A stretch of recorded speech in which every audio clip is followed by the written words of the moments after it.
ఈ రోజే డౌన్లోడ్ చేయండి, మీ ఫేవరెట్ షోస్ చూడండి. ఏదో ప్లాన్ చేశానంటున్నావు, ఏంటా అది? సస్పెన్స్ ఏను, కాసేపు వెయిట్ చేయి. నాకు కూడా ఈ క్యూరియాసిటీ అవసరం అంటావా? ప్రతి మనిషికి క్యూరియాసిటీ అవసరమే, ఆ తర్వాత వచ్చే కిక్కే వేరు. Wait and see. సరే.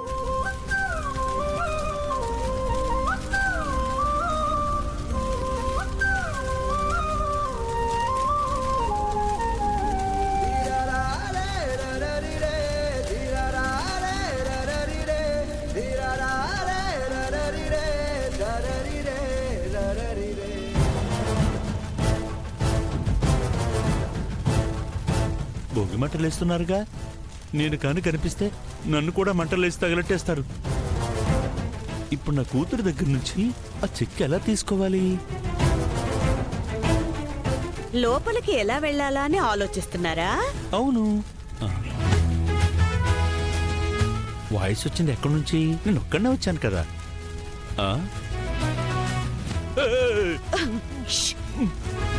నేనేనండి మీ గౌరీని. దెయ్యమనుకున్నానే, నువ్వేంటి ఇక్కడ? మీరు చచ్చిపోయారు కదా, మీరిక్కడేం చేస్తున్నారు? నా కూతురు చెక్కిస్తాను రమ్మంది. అది నాకు కూడా కూతురే కదా, చెక్ లో కూడా నాకు హక్కుంది. అరటి తొక్కేం కాదు, అది నా చావాలు వచ్చింది. నామినీగా నా పేరుంది కదండి. ప్రతిసారి నాకు ఈ తలనొప్పి అంటే రామేశ్వరం పోయినా శనీశ్వరం తప్పదన్నట్టు తయారయ్యావు. సర్లే ఉండు, ముందు చెక్ తీసుకుని ఇక్కడి నుంచి చెక్కేద్దాం, ఇంటికి వెళ్ళి పంచుకుందాం. తల్లి బిడ్డ న్యాయం ఉండాల్సిందే. ముగుడు పిల్లల న్యాయం కూడా ఉంటుందే, ఓకేనా? ఓకే, కానీ అందరూ అక్కడే ఉన్నారు కదా, వాళ్ళ కళ్ళు కప్పి చెక్కెలా తీసుకోవాలి?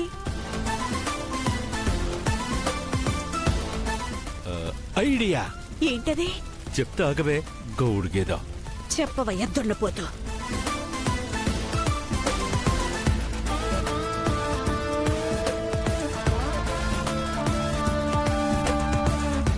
పెద్దమ్మ రండి, రండి రండి.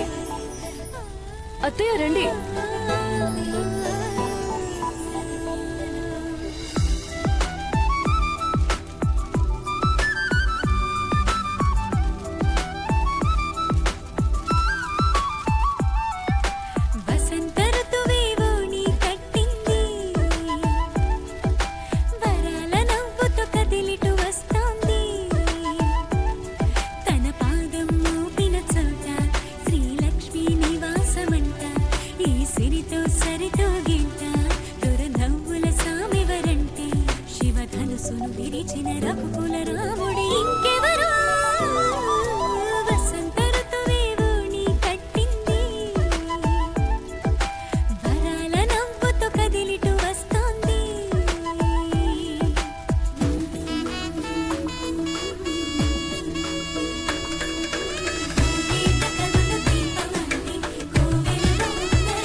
నల్లని మబ్బుల మధ్యకు వెళ్లి వెన్నెల ముగ్గులు వేసిందెవరో, కన్నుల కౌగిట కలలే కూర్చిందెవరో, రంగులు పొదిగిన వాసంతాన్ని రివ్వున రమ్మని పిలిచిందెవరో, గుప్పెడు గుండెకు చప్పుడు నేర్పిందెవరో, అచ్చ తెలుగు అక్షరాల మాలే అంతులేని ఇంత గొప్ప కేళి హోలీ, లక్ష లక్షణాల పాల వెళ్ళి కొలువు చూడ పిలుపు వచ్చే రారే వీరే.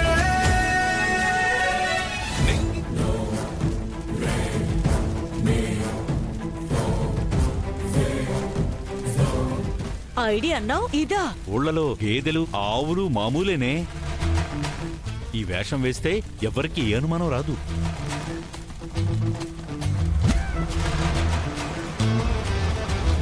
ఎవరైనా చూస్తే? చూడకుండా ఉండాలనే కదే చీకట్లో వచ్చాం. మన పుత్రికారత్నం అదిగో అక్కడుంది, పద పద పద.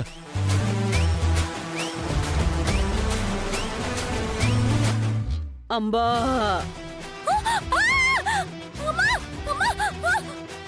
చారు చారు, నేనే మీ అమ్మని, భయపడకు. వెనక నేను కూడా ఉన్నాను. మీరెందుకు వచ్చారు?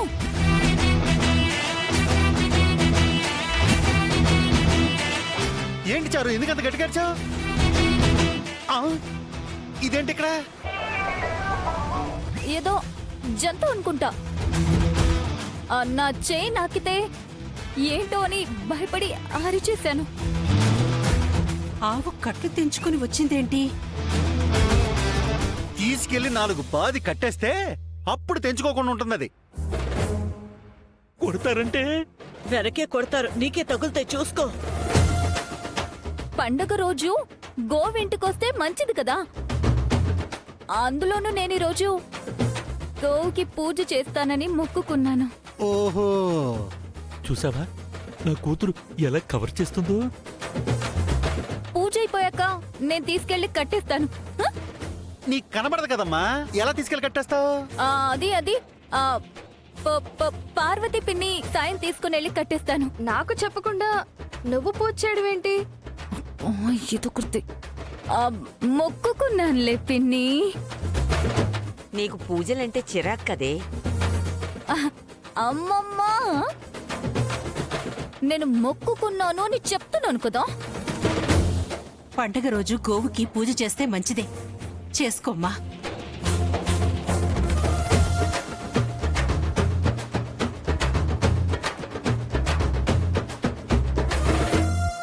ఇప్పుడు చెప్పవే, నువ్వేంటి ఈ పూజ చేయడం ఏంటి? నాకైతే నమ్మేలా లేదు. పూజ నమ్మో, ఇది ఆవు కాదు, అమ్మ నాన్న.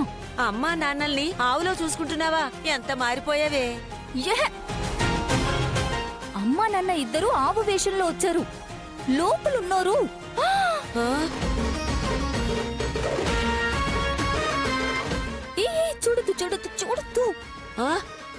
ఆద్య చూపంతా ఇట్టే ఉంటుంది, జాగ్రత్త. మా చెక్కివ్వు, మేము విడిపోతాం కదా. చిక్కు లేదు, ఏం లేదు. పొండి, వెళ్ళిపోండి. నువ్వు చెక్కివ్వకపోతే నేను బతుకున్నానని వాళ్ళందరితో చెప్పేస్తాను. అయ్యో వద్దు, అంత పని చెయ్యకు. అయితే చెక్కివ్వు. సరే, ముందు వెళ్ళి మీరు పూజ సామాన్ తీసుకురండి. వెళ్ళండి.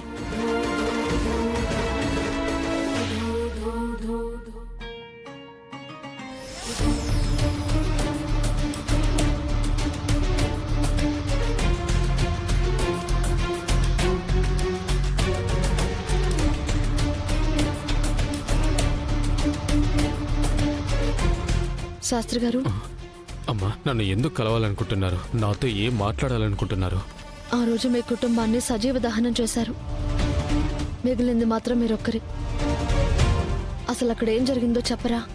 నాకు కూడా తెలియదమ్మా. సడన్ గా వాళ్ళు మా ఇంటికి వచ్చేశారు. గుడికి అర్చకత్వం చేస్తున్న మా నాన్నకి డబ్బు ఆఫర్ చేసి గుడిని శాశ్వతంగా మూసేయాలని చెప్పారు. నాన్నగారు దానికి కుదరదని చెప్పారమ్మా. వాళ్ళు బెదిరించారు. ఆయన ఒప్పుకోలేదమ్మా. ఎందుకు మోయించాలనుకున్నారు? ఖచ్చితంగా తెలీదమ్మా. ఆ గుళ్ళో వాళ్ళకి కావాల్సింది ఏదో ఉందని నాకు అర్థమైందమ్మా.